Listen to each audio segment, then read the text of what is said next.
주요 뉴스입니다. 청주공항을 거점으로 한 저비용 항공사와 화물 항공사가 동시에 면허 취득에 도전했습니다. 내년 초 심사 완료를 앞두고 있는데 일단 분위기는 나쁘지 않습니다. 초대형 문화복합시설로 거듭날 청주 고속버스터미널 현대화 사업이 청주시의 도시계획 심의를 통과했습니다. 감사원 감사 등으로 지지부진했던 사업에 탄력이 붙을 전망입니다. 침체에서 벗어나지 못하고 있는 수안보 관광 활성화를 위해서 자치단체가 직접 나섰습니다. 청주시가 TF팀까지 꾸려서 부지 매입을 검토하고 있습니다. 온라인 입학관리 시스템 처음 학교로와 관련해 사립유치원 관계자들이 어젯밤 도교육청에 몰려와 밤샘 점거 농성을 벌였습니다. 충북 사립유치원의 처음 학교로 참여율은 48.2%를 기록했습니다. 네, 여러분 안녕하십니까? CJB 8시 뉴스입니다. 청주공항을 거점으로 한 LCC, 즉 저비용 항공사와 화물 항공사가 동시에 면허 취득에 도전했습니다. 일단 분위기는 전에 비해서 괜찮아 보이는데 전국에서 4개의 저비용 항공사가 면허를 동시에 신청한 것이 가장 큰 변수라고 합니다. 조용강 기자가 취재했습니다. 이번이 두 번째 도전인 에어로케이는 개정된 항공사법 시행령을 상회하는 항공기 6대와 차봉금 450억 원을 확보했습니다. 노선도 지난해 말 신청서 반려 당시 21개에서 11개로 줄여 사업성을 강화했습니다. 항공기 도입의 시점이나 운항 횟수나 이런 것들을 대폭 하향 조정을 했기 때문에 청주공항이 수용 가능한 능력에 이렇게 맞춰가지고 사업 기획을 다시 새롭게 짰거든요. 가디언즈도 3년 안에 화물기 3대를 확보해 영업권을 제주와 중국, 동남아로 넓히겠다는 계획서를 냈습니다. 인천에 이은 국내 2호 화물 항공사로서 향후 지상 물류 배송에도 뛰어들 계획입니다. 내년 초 심사 완료를 앞두고 일단 분위기는 나쁘지 않습니다. 특히 에어로케이 입장에선 과당 경쟁에 대한 정부의 태도가 바뀐 게 고무적입니다. 하지만 국토부가 플라이 강원과 무안의 에어필립, 인천의 에어프레미아 등 LCC 4곳 모두에게 면허를 내줄지는 미지수입니다. 균형 발전 차원에서 이루어진다면 저희들이 이제 금상첨화겠지만 지금 뭔가 면허 발급 신청한 곳이 많기 때문에 국토부에서 좀 더 까다롭게 보지 않을까. 또 에어로케이와 가디언즈가 동시에 면허를 받더라도 안전 확보를 위한 운항 증명, AOC 취득까지는 여전히 할 일이 많습니다. CJB 뉴스 조윤광입니다. 초대형 문화복합시설로 거듭날 청주 고속버스터미널 현대화 사업이 청주시의 도시계획 심의를 통과했습니다. 감사원 감사 등으로 지지부진했던 사업에 탄력이 붙을 전망입니다. 정진규 기자가 보도합니다. 청주 고속버스 터미널 현대화 사업이 첫 발을 뗐습니다. 지난해 1월 터미널 매입 뒤 1년 11개월 만입니다. 청주시는 최근 터미널 부지를 복합적으로 개발할 수 있도록 하는 지구 단위 계획 변경을 조건부 승인했습니다. 교통 문제 등이나 이런 걸 좀 감안을 해서 주상복합 부지는 950%에서 50%를 다운을 시켰고요. 터미널 부지는 930%로다가 70%를 좀 하향 조정을 했습니다. 최근 청주시가 터미널 매각 과정에 대한 감사까지 받는 등 심의 지연으로 답보 상태에 놓였던 사업에 탄력이 붙을 것으로 전망됩니다. 아직 교통 영향 평가와 경관 심의 등의 과정이 남았지만 관련 사안을 면밀히 준비한 만큼 특별한 문제는 없을 것으로 보고 있습니다. 이르면 내년 중순쯤 건축 허가를 받아 첫 삽을 뜰 것으로 예상되는데 인근 상권가의 상생, 또 대규모 개발로 인한 터미널의 공공성 확보 문제는 숙제로 남아 있습니다. 추진 과정에서 시민과 상생하면서 지역 경제 활성화되는 방향으로 청주시와 긴밀히 협의해서 진행하겠습니다. 사업이 계획대로 진행된다면 오는 2022년 이곳엔 고속버스 터미널을 포함한 대형 쇼핑몰과 뮤지컬 전용 극장, 주상복합 아파트 등 지상 44층 규모의 건물 3동이 문을 열 예정입니다. CJB 뉴스 정진규입니다. 한편 충북 청주 경실련은 고속버스 터미널 현대화 사업이 시민의 편의와 공공성을 훼손하지 않도록 청주시가 인허가 과정을 보다 철저히 심의해 줄 것을 요구했습니다. 경실련은 성명을 통해 고속버스 터미널 대규모 개발 사업은 필연적으로 지역 경제에 영향을 미친다며 사업자 개발 논리에 맞서서 공공성을 확보하는 방향으로 심의를 진행해야 한다고 주장했습니다. 다음 뉴스입니다. 오늘 중부 내륙고속도로 괴산 연풍나들목 인근에서 3중 추돌 사고가 발생했습니다.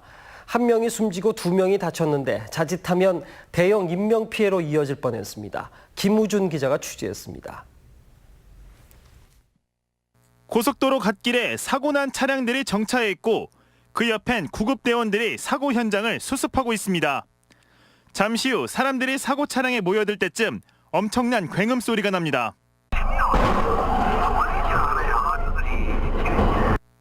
25톤 트레일러 차량이 서행하던 벤츠 승용차를 달려오던 속도 그대로 덮친 겁니다.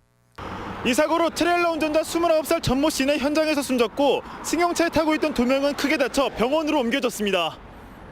사고 충격으로 벤츠가 튕겨나가면서 정차한 구급차까지 들이받았지만 추가 인명피해는 없었습니다.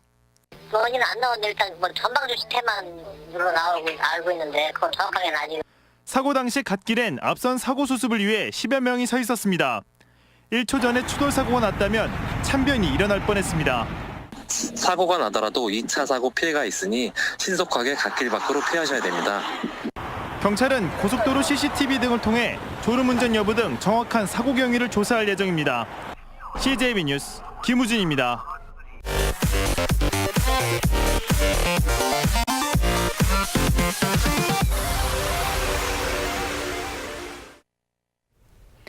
크리스마스까지 아직 한 달 이상 남았지만 충북 육아원에는 산타가 미리 다녀갔습니다.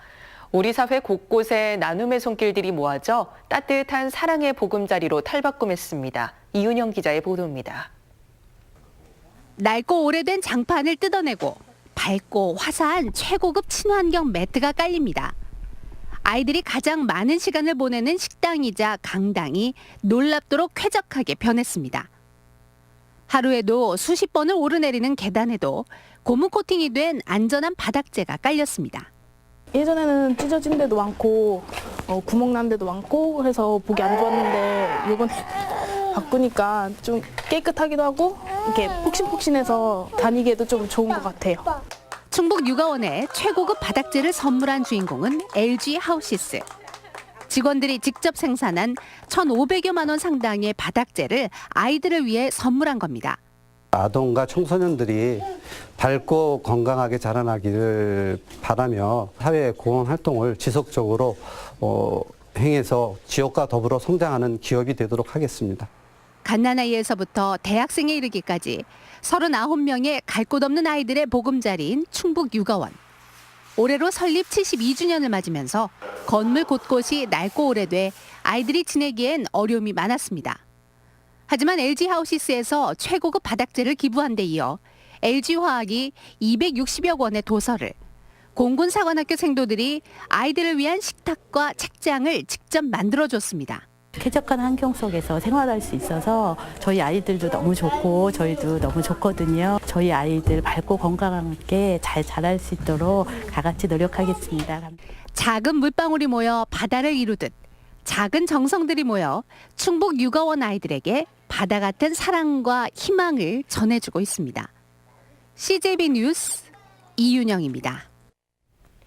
충북교육청의 초강경 제재 조치에 따라 처음 학교로의 사립유치원 참여율이 48.2%를 기록했습니다. 도교육청에 따르면 사립유치원 87곳 중 48.2%인 42곳이 처음 학교로 등록을 마쳤습니다. 하지만 도교육청의 초강경 제재 조치에 항의하는 사립유치원 원장과 교원 300여 명이 어젯밤 도교육청에 몰려와 밤샘 점거 농성을 벌였습니다. 사립유치원 임원들은 오늘 낮 부교육감과 면담을 갖고 제재 철회를 강력히 촉구했습니다. 네, 다음 뉴스입니다. 침체에서 벗어나지 못하고 있는 수안보 관광 활성화를 위해 자치단체가 팔을 걷어붙이고 있습니다. TF팀을 꾸리고 10여 년째 방치되고 있는 호텔 매입을 검토하고 있습니다. 이태형 기자입니다. 지난 2002년 문을 닫은 구 와이키키 호텔. 이를 인수했던 이랜드그룹의 재개발 계획조차 무산되면서 이젠 수안보의 흉물이자 골칫거리로 전락했습니다. 무섭고 저렇게 잘 지어놓은 건물들이 왜 저렇게 놀고 있어야 되는지 좀 안타깝죠. 이런 가운데 최근 충주시의회는 해당 부지를 충주시가 직접 사들일 것을 요구했고 충주시도 TF팀까지 꾸려 매입을 검토하고 있습니다. 우선 부지 내 자연녹지 지역에 컨벤션 기능이 포함된 다목적 체육관을 건립할 예정입니다. 열악한 시설로는 관광객 유치가 힘들다는 판단에서입니다. 다만 다른 부지에 대해선 신중한 자세입니다. 전체 부지 매입비가 60억 원 수준인데 건축비까지 감안하면 국비 지원 없이는 불가능하기 때문입니다. 국비를 받을 수 있는 그런 어떤 국가의 대상 사업이 어떤 게 있느냐, 그게 가장 큰 관건입니다. 좀처럼 살아날 기미를 보이지 않는 수안보 관광에 자치단체가 직접 나서 힘을 보태면서 활성화에 대한 기대감이 커지고 있습니다. CJB 뉴스 이태현입니다. 네, 다음 뉴스입니다. 지난 여름 한 차례 진통을 겪었던 청주시 의회 소규모 주민수건사업비 논란이 재연될 조짐을 보이고 있습니다. 관련 정책 토론회가 다시 열렸는데 이번에도 똑같은 공방이 반복되면서 평행선을 달렸습니다. 구준혜 기자가 보도합니다. 지난 여름 청주시가 소규모 주민수건사업비의 상한액을 폐지하는 것으로 관련 논란은 일단락되는 듯 보였습니다. 그러나 시민단체는 여전히 의원 재량에 따라 예산이 배정된다며 단체장의 예산 편성권을 침해하는 불법이라고 비판했습니다. 폐지했다 이렇게 주장을 합니다. 근데 얼마든지 요구하면 또 반영될 수도 있다. 이게 폐지된 거라고 생각하세요? 이에 시의원들은 주민수건 사업비가 투명한 절차에 따라 집행되고 있고 선출직 의원이 민원을 해결하는 건 당연하다고 반박했습니다. 지역에 있는 분들이 우선순위를 배정해주면은 예산 확보에 최대한 노력하겠다는 말 외에는 저희들이 더 할 수 있는 방법이 없다. 주민들의 민원을 청취해드리고 그 민원을 또 해결해야 되는 그런 역할을 하는 것이 저희 시의원의 역할이라고 저는 배웠고, 시민단체는 주민수건사업비가 정치적으로 악용되고 부정 소지가 큰 만큼 폐지하라며 재차 목소리를 높였습니다. 법적으로 보장되고 주민 참여를 더 확대할 수 있는 주민 참여 예산제로 확대해라. 토론회를 참관하는 주민들도 찬반으로 나뉘었습니다. 주민 수건 사업은 꼭 필요한 겁니다. 그 지역구 의원님을 통해서 쓰이는 거는 잘못됐다고 생각을 해요. 지난 여름 진통 이후에도 변화 없는 양측 입장이 재확인되면서 소규모 주민수건 사업비를 둘러싼 지루한 논란이 재연될 것으로 우려됩니다. CJB 뉴스 구준혜입니다. 오늘 충북지방은 대기 정체로 축적된 국내 미세먼지에 중국발 미세먼지까지 유입돼 하루 종일 공기가 탁했습니다. 오후 3시를 기준으로 도내 14개 측정망 가운데 3곳은 초미세먼지 농도가 세제곱미터당 76 마이크로그램을 웃돌며 매우 나쁨을 보였고 나머지 11개 측정망도 나쁨 상태가 이어졌습니다. 하지만 내일은 찬바람과 함께 미세먼지가 흩어져 농도가 보통 수준으로 떨어지겠습니다. 옥천군과 음성군 공공하수처리장이 정화되지 않은 하수를 무단으로 방류했다가 환경부에 적발됐습니다. 옥천군 하수처리장을 위탁 운영하는 업체는 지난 2013년부터 최종 처리수가 아닌 미처리 하수를 1,600여 차례 18만 톤이나 무단 방류한 사실이 드러났습니다.